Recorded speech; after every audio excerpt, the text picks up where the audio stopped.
Hello, everyone, and welcome to Molehill Mountain, episode 95. Andrew Eisen here, along with E. Zachary Knight. Hello, Zachary. Hello, everybody. How are you doing, Andrew? Um, I have hit a rough patch in Yakuza 6. Oh, A yeah? patch so rough, I may have to stop playing this game. Oh, yeah? Is that kid that terrible? Yes! Oh my god! Yeah, I saw your tweet that you're wanting to throw that kid in the ocean or something. Yes! Oh, man. Yeah. It's that bad, huh? What did I say? I said if Yakuza 6 is teaching me anything, it's that I should never have children because I've had Haruto for less than an hour and I already want to chuck him into the ocean. Oh, wow. Now, I am assuming and hoping beyond hope that I only have to cart little Haruto around for just this chapter, this Yeah. section of the game. Because if I'm saddled with this little baby, for the entire game, I don't know if I can play it. I mean, man. Uh, so That annoying, huh? so Haruka, uh, Kiryu's adopted daughter, so to speak, has been missing for 3 years. And suddenly she shows up in Kamurocho and gets hit by a car. And she had a baby with her. And so everyone assumes that it's her baby because, one, she was holding him, Yeah. so it's a decent assumption. Also, she labeled his clothes, and her name is Haruka, kid's name is Haruto, and has her last name. So pretty decent shot that that's her kid. So Kiryu's like, okay, I need to. Her last known location was Hiroshima, so he takes little Yeah. Haruto, the baby, goes to Hiroshima, and he's trying to figure out where the hell she's been for 3 years and what happened. Is the father around? That kind of stuff. And so you're carrying this baby around under one arm, Hmm. and you go, okay. First thing I do, I hit the bar. So you go to a bar, and the master at the bar, she says, "Hey, I know a dude who will give you a place to stay because you're going to be in town for a while." Hello, Anatoly. Uh, glad glad you enjoy the show. Um, so he goes to the bar. The master gets him in contact with someone who can give him a place to stay. So we walk over to the place to stay, and then little Haruto makes a mess out of his pants like babies do, and then he tries to make a mess out of you like babies do, Yeah. but you're too quick and you block. And you change the kid's diaper, and the kid's still crying, and it's like, oh, you must. Well, it's like either uh, messy diaper or hungry. Oh crap! I don't have any milk. And Hiroshima is apparently like it's one of those towns where everything closes at dusk. I guess Yeah. because it does. So he's wandering around the streets with a crying baby, trying to figure out any place that's open that will sell powdered milk.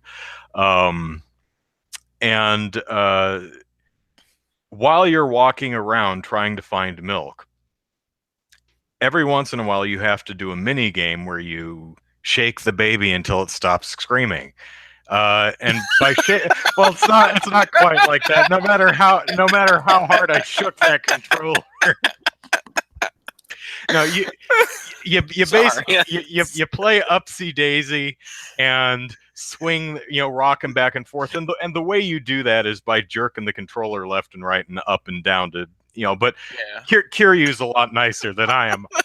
I've got the controller. I'm like, you're treating it like a shake weight, and Kiryu's like, oh, yay, who's going for swingies? Yeah. And there's this little bar on the side of the screen that increases the happier you make Haruto, and Yeah. then he shuts up for a blessed few seconds. And then you take another few steps and he's cranky again. And every time you enter the mini game, it takes more rocking and upsy daisies and pats on the head and stuff to fill that damn meter. And so you wander all over town, and you carry in this baby, and you finally you go to the pharmacy and they're like, yeah, we have some, but we're all sold out. Sorry. You end up going back to the bar to get the contact number from the guy who gets you the apartment to talk to him, and he tells you that another couple at the barbershop just had a baby, so maybe they'd share some milk. So you track them down, and then there's some guy urinating on their building. So you're like, here, hold the baby, and you go punch him until he stops urinating, and on the building, and then you take the baby back and you get some milk and you go back to the apartment complex, and little Haruto, oh, I'm not hungry now. It's like, what? What? Turns out little Haruto was just sleepy. It's like, then sleep. Just go to sleep. We were here in the first place. We only went out because you started crying. If you were sleepy, just sleep. And but the master of the bar, she comes over to help you, and she's like, let me take a look. Aha! He's not hungry. He's sleepy. You just have to hold him to you till he goes to sleep. And it's like, that's what I've been doing for the last half an hour. I've been holding him the only time I wasn't holding him when I was beating the snot out of some guy who for public urination. Haruto's a jerk, a real jerk of a baby. Yeah. And I don't like him. And I hope I can find a sitter for the rest of the game because oh my god. So sounds like fun. Yeah. This kid is cramping style. I bet. So maybe I'll go back to Monster Hunter, and because there's a new monster, Cluve Turvish something. They gave it a dumb Clive Torvash or something. Big golden dragon monster. The only problem is it's built to be a siege monster, so you're supposed to get like 15 other people together to go beat on it. I'm gonna be there by myself. Hi, thump, thump, thump. Dragon's gonna be like, what's with this guy? Yeah. It's supposed to be a whole group of you, buddy. Yeah, that I read about that, and I was like, yeah, Andrew's not gonna enjoy that. Well, from what I understand, you can play it solo. It's one of the big Elder Dragon quests where it might take a few runs to beat it. Yeah. Like the first time you fight an Elder Dragon, usually you end up just driving it off, but the damage carries over to the next encounter where you can actually kill it. Yeah. So I may end up driving Clive Torvash, whatever its name is, driving it off 6 times before I finally kill it, because it's just Leslie and Bob. Scotty suggests go back to Breath of the Wild. Yeah, no. Poor Andrew, the only guy in the world that doesn't like Breath of the Wild. Well, I mean, I'll say this for Breath of the Wild: there isn't a baby in it. Link doesn't have to carry a baby around. So that's something. That's DLC number 3. Although I'm hoping that, what would be great is if Kiryu could like use little Haruto in a fight, like do the fastball special with Haruto, just chuck him. It'd be great. Not realistic at all. Oh, what was it? I saw something. It's like, oh goodness. I guess he's just trying to remember what. Off. Well, I'm trying to remember what it was, but it's like, somebody was holding a baby, and it's just like they're like, no matter what you do, somebody throws a baby at you, you're gonna catch it, and it's like he threw the baby at the other person as a distraction. I can't remember what I saw that in. I feel bad now. Yeah. But I wasn't thinking about it until you had mentioned using it in a fight, and I'm like, yeah, just throw the baby at the bad guys and make them drop their weapons, and then you go over there, grab the baby, and punch them in the face. Yeah, I was thinking to myself, wow, man, I'm playing the game. I'm like, I'm more than just annoyed. I'm outright hostile.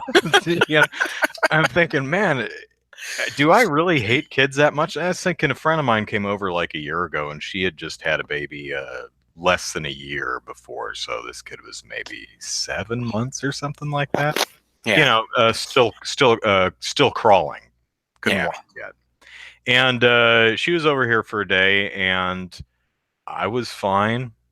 So I mean, he did gnaw on a couple of my DVDs, which I would prefer he didn't, but overall, I was fine with the kid. I wasn't angry or frustrated or annoyed.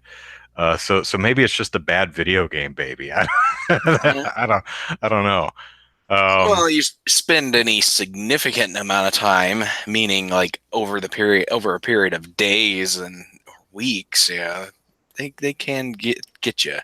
At 7 months old, they're usually sleeping through the night. It's when they're really young and they wake up in the middle of the night for diaper changes and feedings and stuff.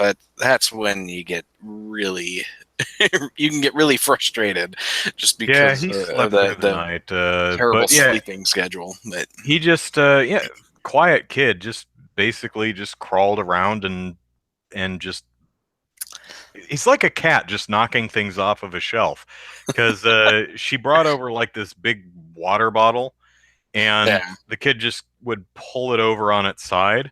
And so I see her gallon bottle of water laying on its side on my floor. I'm like, oh, something's over outside. I put it back up, not thinking about it. The kid crawls back over and pulls it over again. Like, oh, okay, it's pointless to have that thing vertical because the kid wants it horizontal. And yeah, then he went over to my DVD shelves behind me and he'd pull out a DVD, wrap his toothless face around a corner, decided didn't taste very good, and put it on the floor and grabbed the next one on the shelf. And he just sat there, like taste testing all of my DVDs. yeah. Didn't put them That's back on good. the shelf where he found them, just took them off. Nope, that's not edible. Nope, that's not edible either. So I have this pile of DVDs on the floor covered in baby saliva. Yep, yep, Thank yep. goodness they're plastic and not cardboard. Yeah, that's what babies do. It's like, yeah, when you have our first kid, you go through the trouble of doing all that baby proofing and stuff, Hmm. and moving stuff out of their reach and everything. And it's like, by the time you have your third kid, it's just like, take that out of your mouth. Okay, whatever. And then you go back to doing what you're doing, and No, it's no, just don't chew on the pen. You'll get. All right, fine, whatever. yeah, Yeah, yeah, yes. Your mouth is now full of ink. That's why I told you yeah. not to chew on the pen. But did you listen to me? No. Now you It's know like why I tell you not to chew on a pen. Maybe you'll listen to me next time. yeah, Dumb baby. yeah. There's some commercial that's playing on television these days, and I forget what it's for, but it's just it's parents with their first kid, and it's like the commercial that's currently playing. It's like these parents are trying to give their kid a bath, and the kid is in this little those little baby tubs that sit on your counter, and they're like, I know how to give a bath, and then it's like, by your second child, you're a pro. And the dad's in the shower, and the mom brings the baby in, and it's like, you ready? And he's like, yep, and hands the baby to the dad, and he just scrubs the baby while he's holding him in the shower. And it's like, that's exactly how it is. Not complicated. Put them under the water.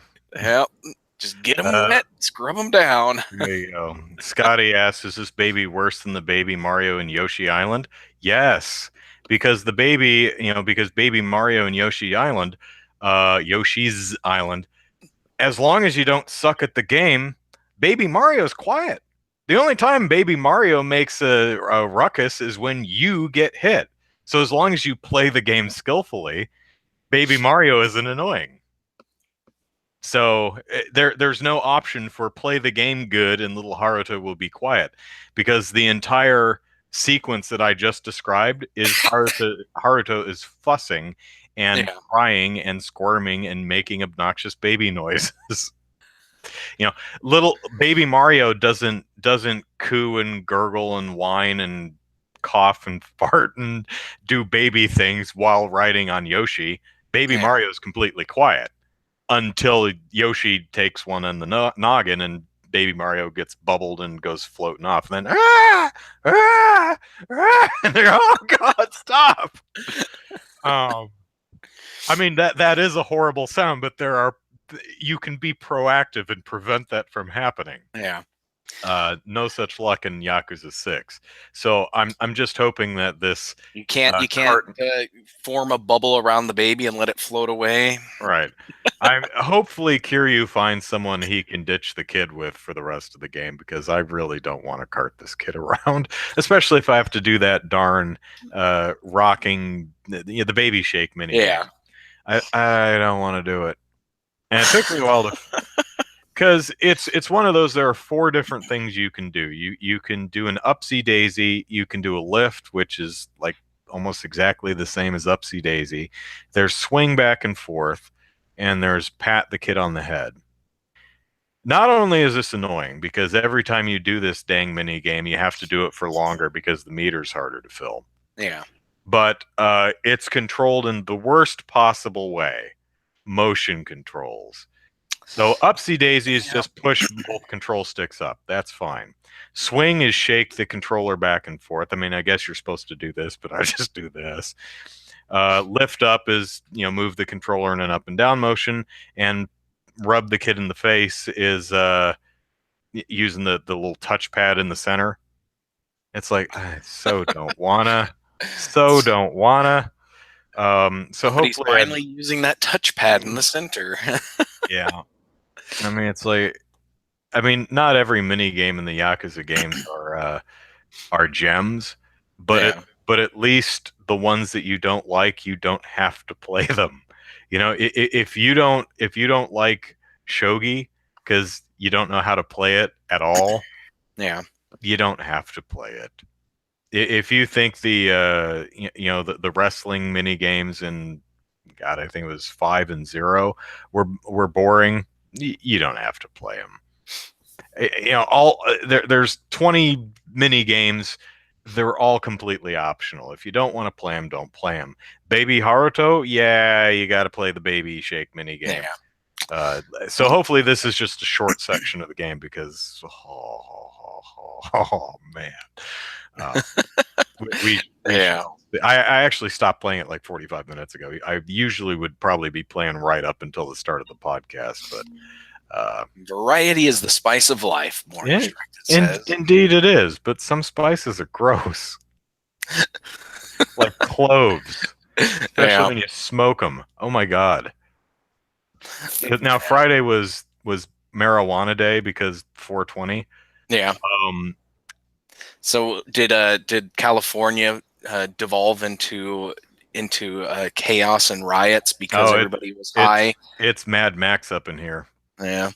No, That's what I figured. yeah, the first time. So back in I don't know, 15 years ago or something like that. I was in my 20s.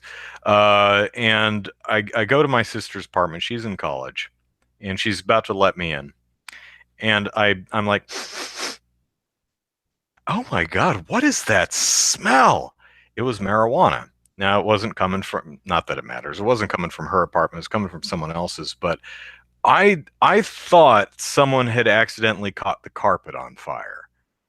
I that's how That's some bad. regular skunk weed, huh? Yeah. Oh my God. Now I've been around people who have smoked marijuana, and apparently this is the good stuff. And it's like, doesn't this smell good? I said, no, no, it doesn't at all. That's not a pleasant smell. Yeah. Now I'm the kind of guy who doesn't like smell good. I don't like perfumes and colognes and potpourri, and most smell goods actually I find repulsive. So I guess it's not too surprising that I don't care for the smell of Yeah. marijuana. But Bourne says marijuana smokers, I assume, think cannabis legalization includes regular marijuana. I have no idea what you mean by that, but Yeah. I know. what I find funny is the closer I get to the beach, the more billboards I see for cannabis. I mean, I go to World's. Is it World's Gym? Yeah, I think it's World's Gym out in PB, and there are two billboards for two different cannabis dispensaries, I guess, right next to each other, the same side of the street. I'm like, wow. So yeah, but Yeah. as distasteful as I find the smell of marijuana, clove cigarettes are worse. I was at a burger joint karaoke club bar Hmm. place. It's called Hamburger Mary's out in Phoenix. Although maybe it's a franchise and they're all over the place. I have no idea. They have hamburgers there. Um, but that was the first place I ever smelled cannabis is pot without the chemical high, basically. Oh, yeah, okay. Yeah, I am weed tarded because I know nothing about it other than I don't smoke it and I don't use it for anything and I don't like the smell. So that's about all I know. Although I do have a video on one of my YouTube videos is my first ever experience with marijuana, which talks about someone was trying to give some bud to someone else and accidentally put it in my bag, and then I found it and didn't know what it was. Funny story, kind of, maybe, barely. I Yeah. don't know. Go check it out on YouTube. Um, what the hell was I talking about? Clove cigarettes. Clove cigarettes smell so bad to me that I kept retreating to the bathroom for the comparatively fresh air. I'd go into the public restroom of the Hamburger Mary's and go, oh God, oh, clean, sweet, refreshing air, not chock full of clove cigarettes. And when I got home, I stripped off my clothes and threw them in and immediately Yeah. right into the washer and took a shower because the stink was oh, terrible. Unbearable. I don't know why anyone would smoke that, but man, in fact, I've never understood smoking anyway because Yeah, I don't. just the concept of it, I don't find appealing. Suck smoke into your lungs. It's like, why? I mean, when they tell you that your house is on fire and how Yeah. to when they instruct you how to exit a burning building, they tell you to get down on the ground and crawl out. Why? Mhm. The fire? No, the smoke. Because the smoke is what will kill you. So Yeah. I never really understood smoking. Um, Yeah. hello there, a Mexican. Have I tried edibles? Edible like marijuana baked into brownies or something like that? Yeah. That's what he's I talking do have about. a funny story Or about THC infused candies or something like that. not that I'm aware of, but I do have a funny story about that. A friend of mine got some pot brownies, and apparently they came in a 4-pack, and these were Hmm. nice, big, chunky brownies, and there were 4 of them. And the dude selling them to her said, "Okay, these are scrumptious. One, only eat one. They're really good. Don't eat more than one at a time." So she went home and she ate all 4 because they were yummy. And then she went to sleep and she woke up 15 hours later and was late for work or something. It was just really fun because she woke up like 4 in the afternoon the next day or something like that because Wow. she just knocked her ass out for 15 hours. That's crazy. Yeah. So, yeah. Yeah. Other than that, yeah, I have. eh. So, Yeah. those are all my pot stories, I think. Okay. Well, I don't have any pot stories, but um, and I really haven't been playing any games this week other than Stardew Valley again. But Mhm. I have. I am taking part in Ludum Dare, the game jam. They do it 3 times a year, and this is actually my first one. And I'm hoping to actually get the game done. It goes until Monday evening. Hopefully, I'll actually get some time on Monday to work on it because I could actually be at work on Monday. Um, but yeah, I'm having a lot of fun. The theme this time is actually a theme that the theme that I most didn't want to do, or I the one I wanted to do the least of all the potential themes that there were, because I just didn't find it all that inspiring, and it's combined 2 incompatible genres, and or game genres or theme genres, like a horror romance type thing. And uh and and I'm just like, so I racked my brain for a while, and then I came up with a tower defense fishing game. um Hmm. and because with a fishing game, you're just kind of, you take your time, and then you've got to, once you snag a fish, you've got to reel it in and everything. And with tower defense games, you just set up towers that automatically destroy stuff that are coming down the path. And I'm just like, so I thought this might be kind of cool. So with my game idea, the fish are coming down the stream, and you set fishermen along the shoreline. And it's just like a normal, they act somewhat like a normal fishing game, where they'll throw a lure out in the water. And I haven't gotten this far into it yet, but I got the fish swimming down the stream. But the goal is to have a fisherman there. He'll throw a lure out, and if a fish comes by, it'll snag it, and then you'll get an icon or some kind of notice that fisherman has caught a fish, and you got to actually go and click on that fisherman to reel in, do a little tap on it until he reels in the fish. And if you're too slow, it'll snap his line, and the fish will get by. And Hmm. and and so I'm kind of, and then you've got, you can put as many fishermen as you can afford along the shoreline to catch fish. And but each one of them, if they snag a fish, you've got to actually click through, so you've got to pay attention. And if multiple fishermen are have a fish, you've got to manage all of them. So we'll see how this works out. I'm hoping I can actually get this done, because today I didn't have all day to work on it, and tomorrow I'm hoping to be able to focus most of the day on making this thing, because tomorrow is basically going to be the bulk of my development time. I'm wondering if I can set, let's see, application window. There we go. Let's share what I've got so far here. And this, like I said, this is just going to be the fish swimming down the the little creek. So you can see the little fish has come out, and they just swim along the line.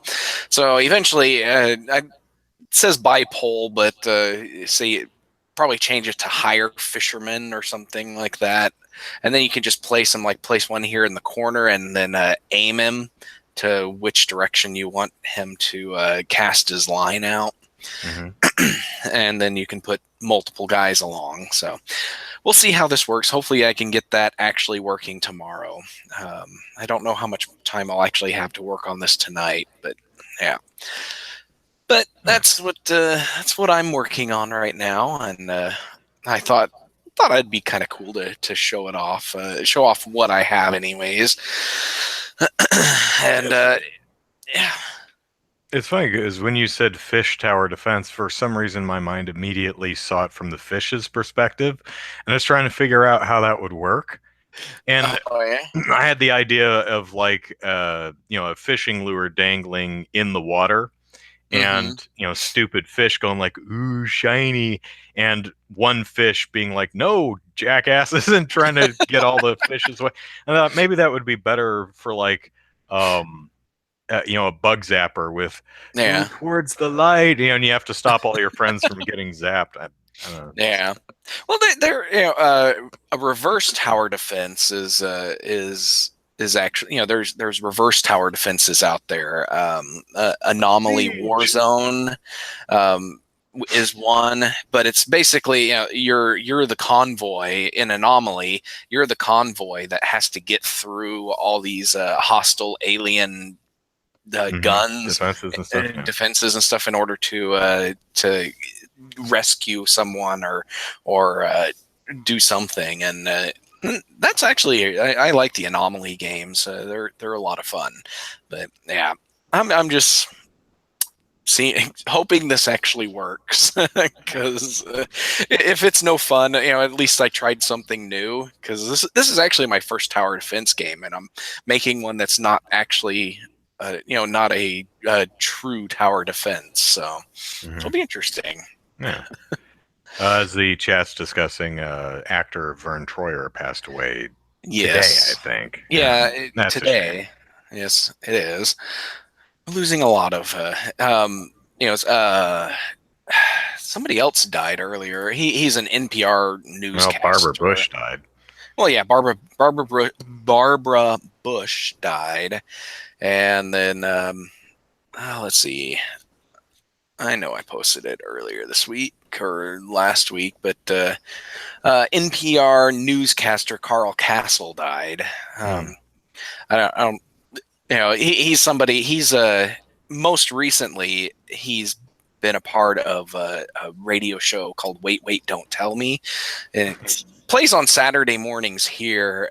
But it's a current events game show of sorts, and where they do it in front of a live audience. They have audience members come up and participate in quizzes and stuff, and they have callers who come in and or who call in and participate as well. And it's a lot of fun. I enjoy Wait Wait Don't Tell Me. But Carl Castle was the he was the announcer guy. He read the questions and told people what they won and all that kind of stuff. And that show's going to be completely different without him on it. So yeah. Point out in the chat that Harry Anderson also died. Oh yes, Harry Anderson, Night Court Judge. Yeah, he's that's kind of sad. I'm trying to remember what else what he's been up to recently, because Night Court's the last thing I remember him being in. Well, he was in the It miniseries back in 1990. Oh yes, or that's whatever right. But that's around the same time as Night Yeah. Court was on the What's air. he been doing of late? Yeah, probably enjoying retirement, hopefully. possibly. Yeah. Yeah. But, So, yeah. all right, let's talk topics, and we've got like two because not that much happened this week. First one, I suppose, is Polygon is reporting, although this is not officially announced, but Polygon says sources who would know, sources with knowledge of the project have said that the upcoming Call of Duty Black Ops 4, which should be out in November? Sometime later this year. Yeah, they always come out in November. So, or October, or in the fall sometime. October 12th, there we go. Is going to eschew the traditional single-player story mode. We apparently will learn more on May 17th. I don't know what's May 17th, because I think E3 is in the beginning of June. So yeah, it might just be the first trailer or something. I don't know. Yeah. But so as I snarked on Twitter, actually being a jerk and adding Activision, although I think it's fair to at a company. Yes. And all I said was, so rumor has it that there's going to be no that you're taking single player mode out of the game. So you're going to be selling it for less, right? Yeah. Right. Less content. I mean, less content should be a lower dollar amount. Lower the price, right? Now, to be fair, maybe they're replacing, assuming this is true, maybe campaign mode is being, single player campaign is being replaced with other content. Yeah, the rumor is they're doing the battle royale style, 100 versus. Yeah. Well, that's the new hotness right now, so that would not. Yeah. At all. And when I heard the news, I was just kind of disappointed. I've never actually played a Call of Duty game, never really had any interest in it. But the fact that games have been moving away, first-person shooters have been moving away from single player or putting less emphasis on the single player. Call of Duty has actually been doing that a lot lately, putting less emphasis on the single player modes and focusing more on the online multiplayer. And it's just, I don't like that. I'm very disappointed in that shift in the way that's going, because Yeah. back in the day, I used to love playing. There were certain first person shooters that I actually enjoyed playing, but I haven't played very many lately, just because I'm not much of a blood and guts kind of guy, and so I don't tend to play games uh, that Well, you can then explode you'll somebody's head with a sniper rifle or then shotgun. Galga is for you because that's violent. Although that's more of that's less of a what you would consider an FPS and more of a light gun game. Yeah. Because if See, I'm so more far of as a I'm aware, you don't wander around. You're in static locations and you shoot everyone on the screen and then you move to the next yeah. So location. that's a Light rail gun game, so shooter. more like House of the Dead, that kind of a thing. Yeah. See, I actually at arcades, I'll play the Aliens game that they had, the light gun Aliens game that they Mhm. have there. That's a lot of fun, and it's mostly just because it's short bursts, Yeah. and we're blowing up aliens, and that's always fun. But I'm not not a huge fan of on rail shooters and stuff. But first person shooters. The only one of late that I've really enjoyed would be the Metroid Prime series, and it's less a first person shooter and more of a first person platform Well, puzzler thing. But apparently, maybe we'll get to see more than the logo of Metroid Prime 4 at oh, E3 this year. that would be nice to actually see a trailer and some gameplay footage this year. But yeah, because I really want another Metroid Prime game. I like that series, Yeah, it's a good series. and we'll see how it works out on the Switch. Yeah. Because You know what's funny? In the late '90s, early 2000s, a lot of games were coming out that there'd be a tacked-on multiplayer mode. It was yeah, that companies were making video games and then were tacking on multiplayer modes because they felt they had to. And then you move 10 years after that, and it felt like complete opposite. People were making multiplayer games and then were tacking on a perfunctory single player campaign just because they felt like they had to. Uh, and mhm. and that's kind of felt what Activision has felt like they've been Yeah, begrudgingly exactly. doing That's what single I player that's yeah, campaigns. that's what I was talking about when putting less focus on the single player, because yeah, it's like they're obligated to do it, so they do it. But Scotty J Man asks if I've played the new Doom, and no, I haven't played a Doom game Since since the original 1992. Doom. Yeah, since the original Doom, I haven't played a Doom game I since. first played Doom on the Super NES. Yeah, I don't think I've Which ever actually played it on the Super NES, but I did play it on the PC back in the day. Well, decent port, all things considered. yeah, yeah, that's what I've heard, and I like the it had the red cartridge. That was pretty cool. Did it? I Or don't no, know. was it red or was it black? I think it was Killer black. Instinct was black. I think it might have actually been red. Uh, I don't remember. I rented it from the corner video store. I remember that much. So, but I yeah, gotta look that up I now. don't I Oh, don't it's a play them red much. cart. Yeah, Is it's a it red red? cart. Okay, yeah. Yeah. Yeah, I don't play many first-person shooters, but I do enjoy first-person shooters. I can't Yeah. really think of the last one I've enjoyed, but Doom was fine. I actually played a fair amount of them in the N64 era. The Turok games, GoldenEye, Perfect Dark.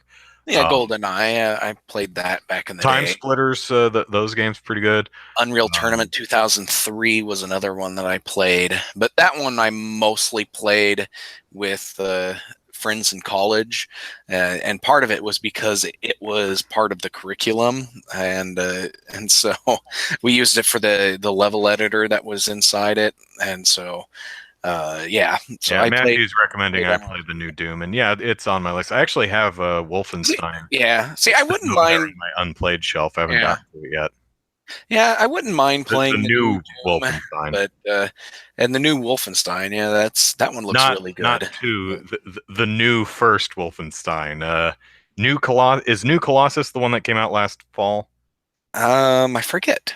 Okay, let's pretend New Colossus was the one that came out last fall, which would make the other one New Order. I could just look on my shelf and see what the hell it's called. Yeah. See, Castle Wolfenstein, New Return to Order. Castle. What is it? New Order. New Order is what I New have. Order. Okay. Yeah. Because Castle Wolfenstein, that's another one that I haven't played since. That was. Oh wait, no. Return to Castle Wolfenstein, or which one are we talking about?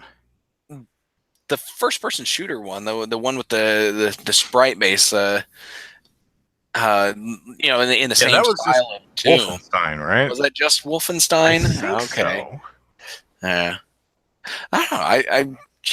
I'm not entirely sure. I remember playing that one because that one you had a robot Hitler that you fought at the end, and That's the first one. I'm pretty sure. yeah, Or maybe Robot Hitler's in several of them. I don't know. I should go steal Andrew's Switch and play the new Doom. Yeah, Okay. whose Doom is it? Bethesda? The new one. Yes. Yeah. They had like the first chapter, stage, whatever of the game for free a couple of years back on Steam. Wolfenstein 3D was the sprite-based first-person shooter. Yeah. And I got it, and I never bothered playing it. And I think it was a limited time thing. Yeah. Still on. I think the link is still on my desktop. Let me see. D for Doom. Yes, Doom demo is still on my I should clean my desktop. That stuff does not need to be on there still. Yeah.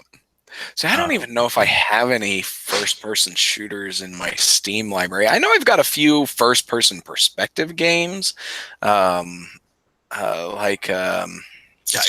just played some of the horror games that are first-person. But yeah, Resident I Evil don't. 7 is I think that's first person, isn't it? The new Resident I Evil. thought that was third. But I'm talking more of like. Goodness. You know what I thought was trying to see the game now. Amnesia, the Amnesia, the Dark Descent, and A Machine for Pigs. Those are taking up space in my Steam list as well. Yeah, I keep adding free games, Humble Bundle and stuff, and GOG, and everyone will be, here's a free game. I'm like, okay, here's another game I can add to my Steam library that I will never play. Well, it's like I played Amnesia: The Dark Descent, and I didn't play it all the way through, and I got kind of bored with it. Yeah. I just because I was getting frustrated with it, and then there was another horror series that I actually completely played through the first one. I just can't remember what it was called. And I just got a game called Satellite Rain. Never heard of it. No idea what it's like, but it was free, so I got it. Overture, yeah. Overture. That one is one that I actually played all the way through, and I enjoyed it. So,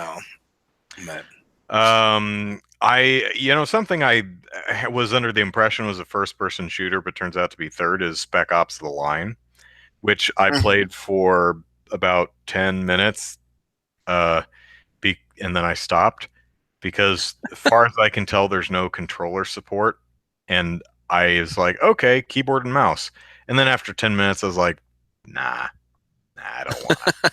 Yeah, I'm the weird guy who just does not want to play keyboard and mouse. At least action games. In college, some of my friends actually played Unreal Tournament with keyboard and touchpad, and I'm just sitting there thinking, how in the world are you doing this? Yeah. It's not like I can't play with keyboard and mouse. I can. I mean, hell, I did the guide for Metro Last Light, something like that, which is a first-person shooter, and I had to do that keyboard and mouse, which I hated. But I can. I just don't like to.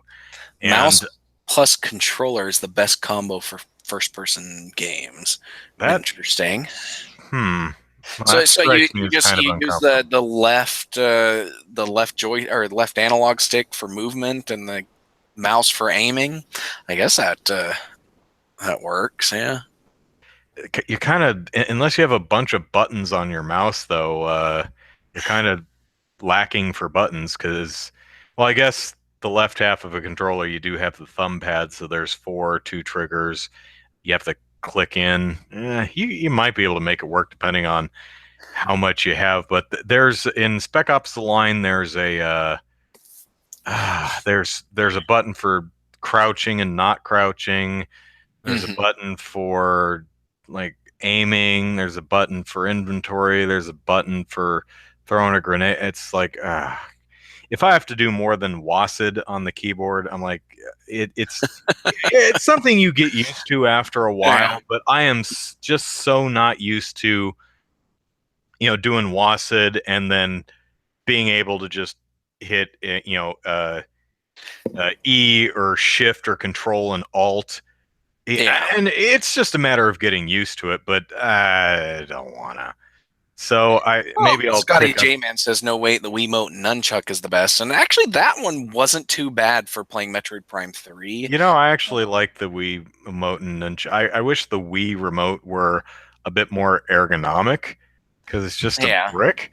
But as long as they didn't go waggle fest, it worked just fine. One thing I really liked about the Wii remote is the long cord between the. I like the fact that my hands were not locked in a position, that I could Yeah, just exactly. have them anywhere. That I felt very freeing and very comfortable. Yeah. Which is kind of odd because I hate the Joy-Con, and those are the same thing, just without the wire. If Well, they were and the 14, Joy-Con's like half the size of the that's Wii true. remote, so It's like yeah. let's take the discomfort of the or not discomfort, but the not ergonomically inclined Wii remote and just make it smaller and harder to hold. Yeah. Yeah. I will Matthew's a mouse and keyboard for first person shooters. Yeah. See, I'm not picky because I since I don't play them very often, mouse and keyboard controller, whatever it is you want me to play it with, I'll play it with, and I'll suck at it either way. Yeah. I don't. Yeah, I was never good at them. As yeah, like I said, playing Unreal Tournament with my friends in college, I was always in like last place or second to last place because I was just terrible at it. Yeah. Uh, but yeah, it's other ones. I played Halo in the past, and that Halo one's is so overrated yeah. I to didn't me. I didn't I really care for it, and Yeah. It's just for me, Halo was just fine. It was just yeah, like completely. It was above average, but it was like it's an okay shooter. It's yeah, fine. I never got what exactly. was the big That's deal about Halo. yeah. I never did either. It's like you know, everybody hyped it up, and I played it at a friend's house. I'm It's fine. like, It's good, but okay, this is okay, I guess. it reminds me. Uh, Speaking of Microsoft, the Xbox 360 controller. I remember back in 2006, 2005, 2006, people were like, "Oh my gosh, the 360 controller is just the best controller I've ever held." I'm like, "Wow, really?" So I went to Toys R Us, rip. Uh, Yeah, Another one who died recently. Um, so I went to Toys R Us or somewhere and wrapped my mitts around a Xbox 360 controller, and I went, "Oh, wow, this is sufficiently adequate." It's I yeah, was kind of shocked by how unremarkable the controller was, other than just there wasn't anything wrong with it. It hmm was the most fine control. I mean, but it wasn't like, oh wow, this feels great. No, it's just a solid controller that doesn't have any negatives. It's yeah. just fine. That was so weird to me. Matthew says, 360. for me, you turn way too slow with an analog stick. Talking about controllers, first-person shooters. I'd say Yeah, that's not a function of controllers. Using a controller for a first-person shooter, I'd say that's the programmers not putting the sensitivity high yeah. enough. But whatevs. Uh, let's see. Bought $70 worth of cardboard and tried having fun, though it was toked. It was one or the Jordan. You're losing me there, buddy. So it was one or the Matthew. other. Not sure Okay, that's which. what. Yeah, Matthew's mouse has 5 extra buttons. See, my Yeah, mine mouse has 2. has 5 buttons, I've got the left and right click, and then I've got these two little buttons here, and then the middle click, and that's Oh, you all see, I've ever my needed. mouse has two buttons and a wire. Well, I mean, the wheel clicks in too, Yeah, so I guess that's three. But yeah, yeah. That's technically a 3-button mouse. mhm. Mine's a 5-button mouse. Um, but yeah, I'm not. I've looked at gaming mice, and I'm just like, I don't play games that I would really find any use for all these buttons. Because like I've actually seen there's ones that will have like 5, a dozen buttons on the face, and then like buttons all over the sides and stuff, and I'm just like, yeah, I would get totally lost playing with that. Everyone's saying the 360 controller's D-pad sucks, and I have to pull up a picture and see. Oh God, yes, yeah, you're right. Yeah, the I remember that now. yeah, Yeah, because I've got that's terrible. I've got my 360 controller right here. This is actually what I play most PC games, when I play a controller with a controller, because I needed a wired controller to for game development purposes, and I actually found this one on Craigslist for $5, and I was just, that's a freaking good deal. So I've got that one, and then I've got a Logitech one somewhere. Yeah. And then I've got my Logitech controller, which is basically the PlayStation 2 format, and this one's D-pad sucks as well. Yeah, you can see this is just crappy D-pad. It's basically the 360 D-pad, and it sucks. I hate it. And The analog sticks have these weird squares around them, hmm, and I guess that helps with the diagonals, but it makes the uh, circle motion just super frustrating, bumpy, and everything. I really don't like that Logitech controller, but I bought it so that I could test Logitech support for games, and I got that one for like $3 at a thrift store, so I'm not going to complain about it.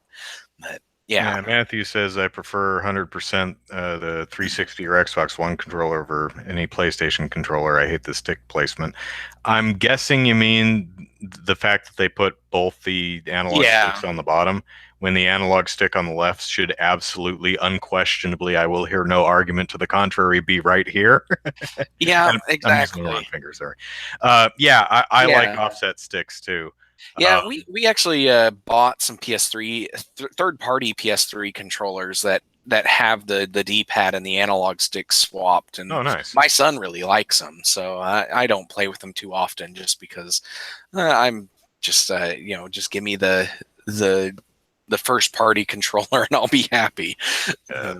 But Well, let's see. Okay, so what Jordan was saying earlier was he's making a joke about you might be high for spending $70 for cardboard, talking about uh, Nintendo Labo. So hey, let's talk about Nintendo Labo because that came out yesterday, yeah, and I haven't I haven't actually looked at anything, but I haven't seen any reviews. I haven't seen much along the lines of okay, but once you've built them, is the software any fun to actually play? And what I've seen so far is the software itself is unremarkable and just kind of shallow. It's there, which is, I think, what we were all expecting. yeah, it's Kind of just Wii Sports or Wii Play, just there to drive the more demo games than anything else. yeah. And so let's see. The Nintendo Labo comes out in two sets. There's the $70 set, which has the five different the variety pack, which includes the fishing rod, the house, the motorbike, the piano, and the little RC cars. And that, pardon me, and then the $80 set, which is the robot kit. Now, Robot suit. yeah, the robot suit. Now, each box comes with a game card, which is the the games and also the instructions for how to put everything together, and sheets of Yeah. cardboard that you can build, and there's also some string and rubber bands and some plastic grommets and stuff. Um, Nintendo is also offering replacement packs. Uh, for example, if you break the visor piece of the robot, you can just buy the visor replacement kit, which has the cardboard for the visor and the bits that go around your feet and I think the hands too. They have a separate one for knobs. They have a separate one for the body. They have a separate one for the slider bits that are inside the backpack that you wear. And the Yeah. variety pack has different replacement kits, one for the fishing rod, one for the house, so on and so forth. Also, before I get to complaining about how ridiculously expensive all of this is because it's cardboard, I should point out that Nintendo is making PDF files, the patterns for free. So if you want to print it out and stencil your own sheets of cardboard, you can do that. But let's go That's over nice. exactly what this stuff costs. So, the robot kit by itself, you can buy for $80. In the kit is the game and 19 sheets of cardboard. And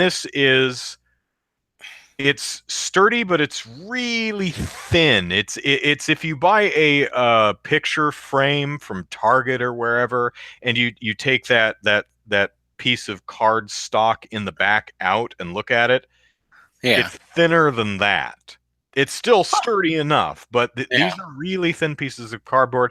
They look to be about 24 by 18, I'm guessing.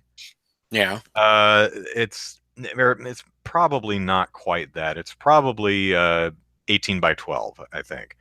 Me, yeah, 18. I think 18 by 12. I haven't seen it in the store. I haven't measured. I've just been looking at video. I think, yeah, foot and a half by a foot.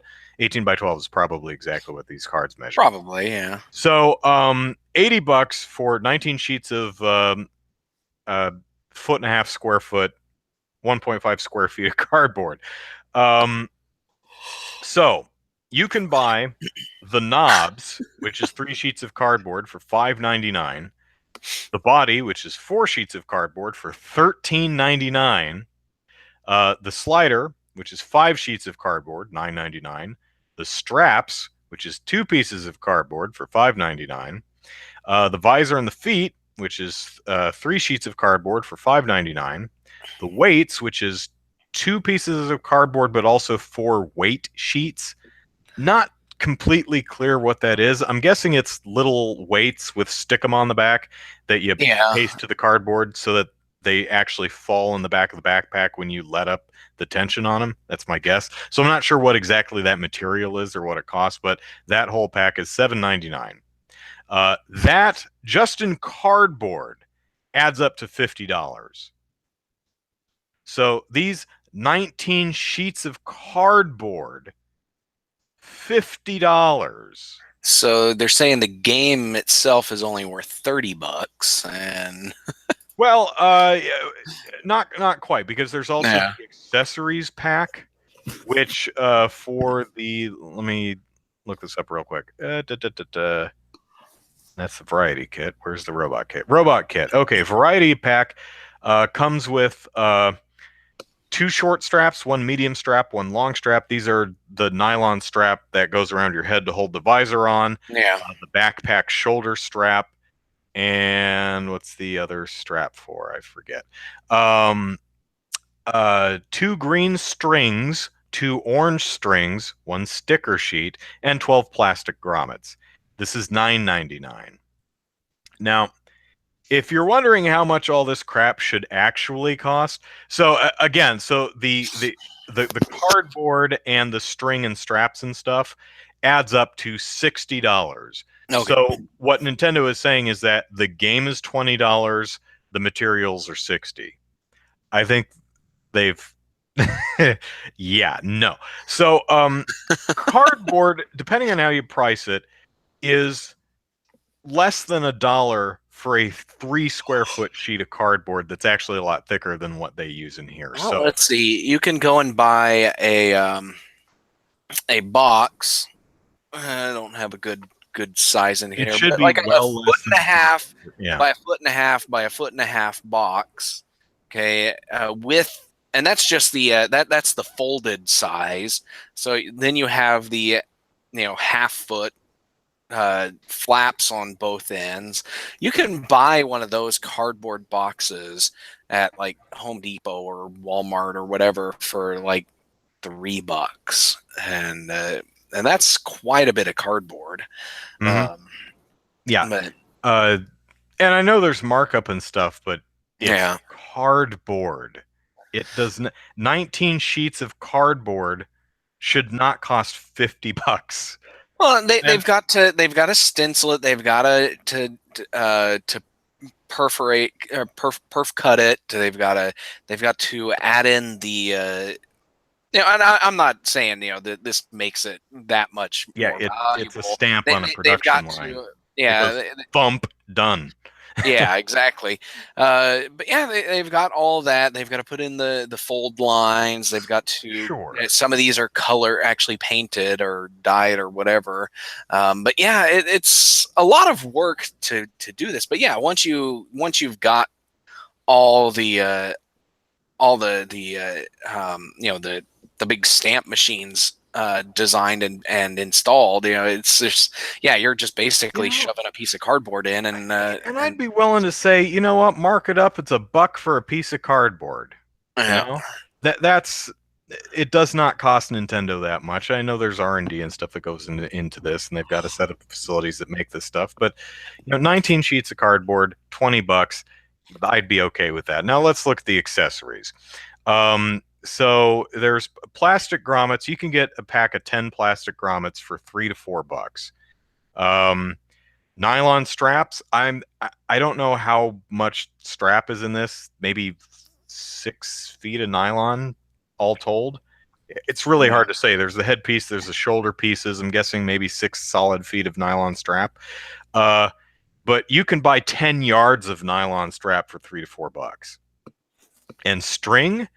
There's probably a few feet of string in here, but you can buy 500 yards of string for $5. Yeah. So it's no I'm Nintendo. I'm Really, curious. I I'm think looking at this the customization set, which is 2 rolls of tape, 2 sticker sheets, and 2 stencils, and this is Mhm. $10. And Yeah, I'm looking at this, and I'm like, you can go to the dollar store, tape. buy those stencils, and for $1, and you'll get like 5 more stencils to go along with it. You can buy packs upon packs of sticker sheets for Mhm. $1 again, and then tape is just tape, and it's dirt cheap. I guess they've got this tricolored tape, and then this one that's actually branded Nintendo Labo. So, and it doesn't look like it's anything other than painter's tape that the masking tape that you would buy. So yeah, that's pretty darn cheap too. So, but yeah, this is branded stuff, so I Yeah. guess I can. Jordan says, "Hey, Nintendo's got to do something with all those unsold Wii U boxes." You win the chat this week, Jordan. That's a good one. I Yeah, like that. So moving on, we've got the variety kit, which has the fishing yeah, rod, the house, the motorbike, the piano, and the RC car, right? Okay, this one's $10 cheaper than the robot kit. This is going to be important in a second. So the replacement packs are the fishing rod, which has 6 sheets of cardboard for $8.99, the house, which is 4 sheets of cardboard for $5.99, the motorbike, which is 8 sheets of cardboard for $11.99, piano, which is also 8 sheets of cardboard for $11.99, the RC car, 2 sheets of cardboard, $2.99. That adds up to $40. yeah. And then you've got the reflective sticker sheets. Right, For you've another got the accessories on for $9.99, and what's in the accessory pack for the variety kit? We've got some more plastic grommets, string, some stickers, and rubber bands. And yeah. 8 rubber bands? You can get. And then 3 sticker sheets and I priced it. You can get a stickers. bag of over 500 rubber bands for $5. So Yeah. So all told, including the accessories kit, we're talking a little over $50 worth of stuff. So again, what they're saying is it's $50 uh, for the all the cardboard and the variety kit, and $20 for the software. And I kind of agree that yeah, the software is really not worth much more. From what I've heard, the software really you shouldn't be charging more than $20. But here's what I find interesting. Uh, there are ostensibly $60 worth of material in the excluding the game, $60 worth of cardboard and strings and grommets and stuff in the robot kit, right? Mhm. $60 for 19 sheets of. Let's just talk about the cardboard. $50 worth, $50 for 19 sheets of cardboard in the robot kit, right? Yeah. Here's the weird thing: $40 for 28 sheets of cardboard in the variety pack. Really, the variety pack should cost more than the robot kit. There's more stuff in there. That That is that I find kind of interesting. interesting. Yeah. Because the I robot wonder. kit is 19 sheets of cardboard, and the variety pack is 28. Yet it's $10 cheaper. I think Huh. maybe the robot kit is more expensive because it has a lot more moving parts, and and they are basically marking up those parts that are going to wear out the fastest. Like you look at Hmm. the slider kit, that's $10, and you know those sliders are going to wear out Yeah, really with kids fast. punching. Yeah. Yeah, and then the same thing with the visor and the feet. Those things are going to crumple pretty quick. But those ones, that's $5.99 for 3 sheets of cardboard, whereas it was 5 sheets of cardboard for the slider kit, Here's the thing that I nine find. ninety Yeah, nine. here's the thing that I find really interesting. The motorbike and the piano are 8 sheets of cardboard apiece. Both of them cost $11.99. The body of the robot kit is 4 sheets of 4 sheet, cardboard, yeah, and it's for $13.99. 13. Yeah, Why is 4 sheets of cardboard $13.99 when 8 sheets of cardboard, twice as many, is $2 less? I would have What? to. You may have to take into account the size of the sheets of cardboard. They're They exactly. don't. I've checked. They're all exactly the same size. They are Yes. because they I wish they would list the dimensions in this catalog because with Yeah, the it robot doesn't. It with looks the to be. It looks like motorbike it's 18 kit. by 12.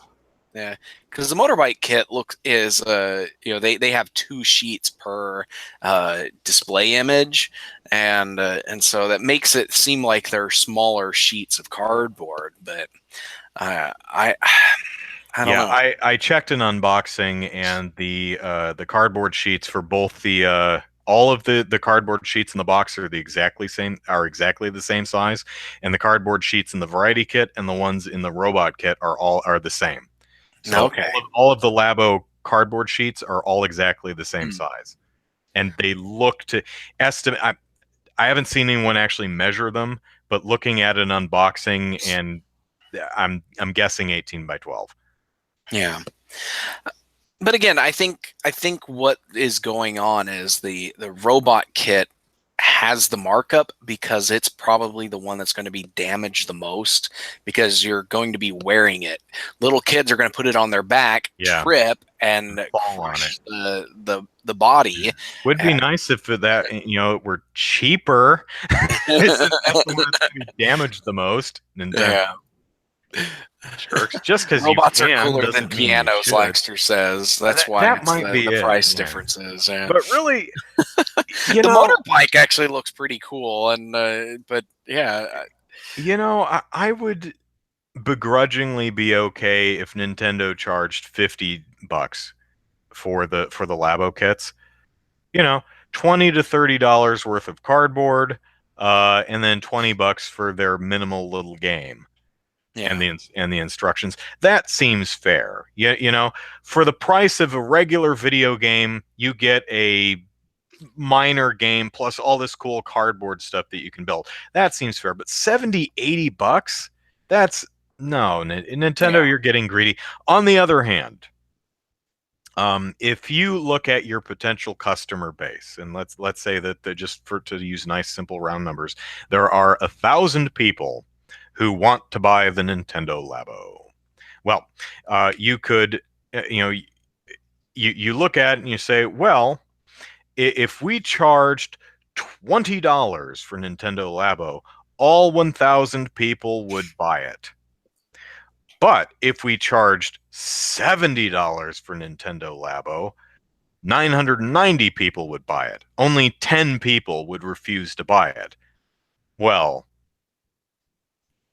I mean that's over 3 times the price. Yeah, you may as well. It's like, yeah, okay, so we're selling it Yeah. to 10 less people, but we're making more than 3 times we would otherwise selling it at that price. So, uh, Yeah. capitalism gonna capitalism, I guess. Jordan can't wait for 3-4 switch, said no one ever. 3-4 switch. That's good. I like that. You're just winning the chat tonight, buddy. So have we guys talked about the make cardboard and play small games aspect, but don't you think there's value in the discover? That's what that's what to me seems most interesting. Okay, yeah, let me backpedal a little bit and clarify that I like Nintendo Labo a lot. I think it is super cool. I just think it's Yeah. overpriced, like grossly overpriced. That's Yeah. really my only problem with it. I think Nintendo's is this. I think Nintendo Labo is absolutely wonderful. The first time I saw the video, I was, well, I mean, my face looked like that. You probably couldn't tell if you watched me, but I was like, oh Yeah. my gosh, this is like the coolest thing I've ever seen. I almost want to buy it just to make the cool cardboard things. And the games don't really look like much, but I think building the cardboard piano and stuff would be fun. I'm Yeah. certainly not paying $70 for the privilege. I'd pay $20 for the privilege, maybe, but not 70. So yeah, I think the Nintendo Labo is absolutely super cool, and I'm glad it exists. And this is just the kind of outside the box thinking that makes me love Nintendo more than any other. This is why I love Yeah. Nintendo so much, because they come up with this wonderfully weird and wacky stuff. Sometimes it doesn't work. It's usually overpriced, but it's super cool anyway. So, Yeah. have I played the Ballad of Gay Tony? That was DLC or an expansion for Grand Theft Auto 4, I believe, and so Yeah. no, because Yeah. I haven't played Grand Theft Auto 4, so no, Yeah. kind of I a haven't left played field it question either. there, but I've never played Lost in the Grand Game Theft is Auto the other one. games. Yeah, I actually the only Grand Theft Auto game I've played is Chinatown Wars on the DS, Yeah. I which was haven't. okay. Yeah. I don't know. I haven't played them. I've contemplated getting the PS1 Grand Theft Auto 1 and 2 on the PS1, but never got around to it. Yeah, Those ones are the top down ones. but I do play the Yakuza games, which a lot of people compare to GTA a lot. Um, and there's some similarities, but in the sense that there's a open, explorable world with lots of superfluous activities to and some optional activities to take part in. Like you could go to the batting cages and hit some balls around. Does that progress you through the game? No. No, Not at all. You can go to the arcade but and it's something to do. yeah, and you could go to the arcade and fish stuffed toys out of the claw machine or play a Taiko Drum Master or Virtua Fighter or something. Does that matter? Is it actually part of the main narrative thrust of the game? No, but you can, and it's fun. Um, Get says I like Yakuza better, and I play GTA 5. Yeah, I prefer. Yeah, I believe I prefer Yakuza over the GTA games. Again, Chinatown Wars is the only one I've actually played, but the GTA games do look fun. I think I've played stuff like the True Crime games. I have Sleeping Dogs over there, another one that I haven't got to yet. So I do like that genre of game, but Yakuza is just magical, except for Baby Haruto. Baby Haruto can go take a swim in the ocean, whatever that big body of water next to Hiroshima is. I'm pretty sure that's part of the ocean. but That's hilarious. for sure. Um, so I guess final question about Labo is this going to be a one and done? Is this going to be one of those Nintendo does something cool and then ignores it and forgets about it? Like, it's just going to be kits 1 and 2, the robot and the variety pack, and then nothing else ever happens with it? Or Maybe. you think we'll see a kit 4 and a kit 3 and kit 4? I think it depends on how popular the Labo kits are. Hmm. If people actually buy them and actually play them, yeah, I can see Nintendo going ahead and releasing a new kits. Um, one of the things that I believe they've said that you can design your own stuff now. They've actually at least that's my understanding is that they have the design your own kit Yeah, thing. the Labo Garage. Basically, Yeah, it allows you to it gives you kind of a development environment to link different to dictate how you want the controllers to act in certain situations. yeah, To give an easy example, uh, the piano, you can map the various piano keys to certain controller functions. yeah, Like you could say, if I hit the low C on the piano, I'm guessing it's a C to C keyboard. Then the right Joy-Con will vibrate. yeah, Simple things like that, and you can uh, using that functionality, you can make your own little games, or they've shown off people making uh, like a cardboard guitar and hmm, uh, tying the motion control to like strumming, yeah, and then yeah. holding buttons on one of the other ones to altering the key or doing different notes or something. Jordan, do I consider the Wii Fit Pad a winner? No. The Wii Fit, like the, the the balance scaled board. balance board. Yeah, It that was one used is for a more than one thing. I mean, it was they had the Wii Fit thing, which is what it came with, and then and then you there could was use it in Super Monkey Ball had a use for it. you could use it in that. I think Punch Out you could use it in. You could use it in some of the like the Mario and Sonic at the Olympic Games. Yeah, I don't know if Nintendo. Well, Punch Out was Nintendo, so there was a little bit of support. But then again, that wasn't. I don't think anyone expected that to be, oh man, we're going to have so much software support for the bathroom scale. I don't think anyone really thought that one was going to break out. But the Labo is really its own platform, and there's endless possibilities. Nintendo yeah, could just keep releasing new cardboard things to build. yeah. New They cardboard can things to do a lot. build. They could, release new, the software and everything, new ways of using existing cardboard. All of that's possible, I think. It would be neat if they like scored the Labo box so that you could the box that it comes in, you like pop it Uh out huh. and make something out of the actual Labo box. Yeah, yeah, that would be pretty neat. Laxter points out that Wii Fit sold 20 million. I'd call that a winner. Yeah, the Well, sales yeah, wise, sure. sales wise, yeah, it was a really well selling game, and I actually have Wii Fit. I don't have the second one, I don't think, Did but they have a Wii Fit too? yeah. Oh no, it was Wii Fit U for the Wii U, but Oh, it used the same balance board, so okay. Although without Wii Fit, we wouldn't have the Wii Fit trainer in Smash Brothers, and that was that's amazing. true. Yeah, I fight with yoga power. that that I really love that character. I thought that was just a ton of fun. So yeah. Wii Fit Plus, you're right. That's what it was. Okay, yeah, so they did have a second one. That's right, because they updated it to work with the Motion Plus or whatever it was. Ooh, Yeah, Jordan's got an idea. A Paper Mario Labo crossover. Hmm. that would actually be kind of neat. I would totally go for that. It's like Yeah, I guess Paper Mario the next Labo Paper run. Mario would come with a bunch of cardboard in it, and at certain points of the game, you'd have to stop and build a thing to interact with the game. Like Yeah. you'd build like 10 different accessories that you'd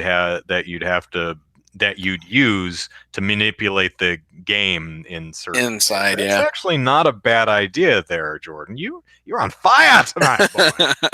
Um, yeah, it's actually not a bad idea. You have to be very careful with that because otherwise you run into the problem of, or at least I would run into the problem that I had with games like Skylanders, where I'm happily playing the game, and then I have to switch characters, so I have to set the controller down and walk over there and grab find the right toy and put it on the portal of power, and I wouldn't want to play Paper Mario traditionally and then say, Yeah. oh, now I have to stop playing and spend an hour and a half building a cardboard thing, or it's like, Yeah. oh, now we stop playing and we have to putz around with the cardboard thing and now we play traditionally. But I think there's a way you could definitely tie those two concepts together in an interesting way. So that's Yeah, really definitely. fun. I like that. Yeah. So good on Jordan, you go for buy that. some lottery tickets, man. You're just on fire today. So in conclusion, Nintendo Labo is cool but too expensive or overpriced. So there. Although Yeah. I guess if you can't afford it but really want it, you could just buy sheets of cardboard and print out the PDFs that Nintendo's made available and stencil it yourself. Try not to cut your fingers off with your X-Acto knife. That would suck. You know what? My favorite little detail. It's a small detail, but my favorite thing about the Labo things is the fishing rod Mm-hmm. has a like a cardboard tab on the inside of the reel Yeah. that when you do the crank, it flips on the tab, so it goes click click click click click click click click, click as you turn the crank. I love that. That's Yeah. just such a wonderful little detail. It's those small things that I really like. So, uh, anything you want to talk about before we close the show? Because No, I think I think I'm we're topicked out. pretty good. Yeah. All right. I think we're Well, good. let's plug our things and Vamoose. Andrew Eisen here. Eisen is how you spell the last name. Plug it into YouTube, and you'll find my silly YouTube videos. I just did a playthrough of the first couple hours of Yakuza. You'll find that on my channel. Yakuza 6, rather. You'll find that on my channel. And I went ahead and put timestamps in the video description to point out all the different things from the the that weird chat mini game where they actually I don't know if you saw any of this, but there's a chat mini game where Kiryu goes into an online chat room with a cam girl, a woman on an actual live action woman on camera Interesting. who you chat with and try to convince to take off her clothes. And Okay. even though the game is rated M, it's so PG. It makes the thing really funny because all the women, and there's, as far as I know, there's only two, which is kind of odd because there's usually like Yeah. 5 or 6 hostesses in the game, and such is the case in this one. There's at least 5, but there's only 2 girls you can chat in the chat room. But they strip and they're wearing bikinis. I mean, there's no nudity in here. There's some suggestive dialogue, but it doesn't even use profanity that much. It's like the tamest M-rated game ever. Then of course you walk outside and someone accosts you with a sledgehammer, so you hit him back. And some of the attacks you have with some of the bladed weapons are like, oh dude, I just up and killed that guy. But Yeah. there's a darts mini game. You can go to the gym and work out. Batting cages. There's a couple arcade games. I think I played Super Hang On, but there's also a Puyo Puyo arcade machine, Outrun, one of the Virtua Fighter games. I didn't find any on the stream, but I found about 5 so far. You find a cat cafe with no cats in it, so it's up to you to find stray cats to put in the cat cafe so the cat cafe can have cats like a cat cafe should. So Of course. that's pretty great. The thing that's not great is Baby Haruto. Are you but sure he's not great? yeah, Yeah. maybe uh, Kiryu loses Baby Haruto at some point. Loses baby Haruto. He just I woke up one morning, he was gone. He must have didn't like me and probably got a job somewhere. Little 1 year old. Um, Also, follow me on Twitter at Andrew Eisen. I will probably be doing a Leslie and Bob video for Kluve Torvash or whatever the new monster in Monster Hunter's name is. That's going to be a weird one because it's built for 16 players at once, not Yeah. one player. So I don't know how that's going to work. Hmm. But I'm busy with Yakuza right now. On the other hand, if Haruto doesn't go away soon, I may just switch to Monster Hunter. So I don't know when you can look forward to that video, but I will do that at some point. And that's it for me. So All Zachary, right. plug away. All right. You can follow me on Twitter at Easy Night, where I talk about gaming and politics. You can follow my game development work at DK_gaming, where I'm currently making a game jam game, uh, ostensibly titled Tower Fishing, but that's going to change because it doesn't really describe the game that I'm working on. But it's a fishing game crossed with a tower defense game. So hopefully it actually works out and is somewhat fun to play, or at least not totally horrible to play. But that should be done by Monday, and I'll have a playable version up on ludumdare.com. And if you're interested in the Oklahoma game development scene, you can check out OK Game Devs on Twitter and okgamedev.com. Did I actually say my Twitter handle for my game stuff? DK_gaming is where I'm going to be posting screenshots and updates on this Ludum Dare game. So check that out. All right. And I've put a link to the original Nintendo Labo reveal trailer because I know Get was wondering what we were talking about. So check that out. Yeah. And we will see y'all back here next week. Thanks for All hanging right. out with us. See ya. Bye bye. Bye.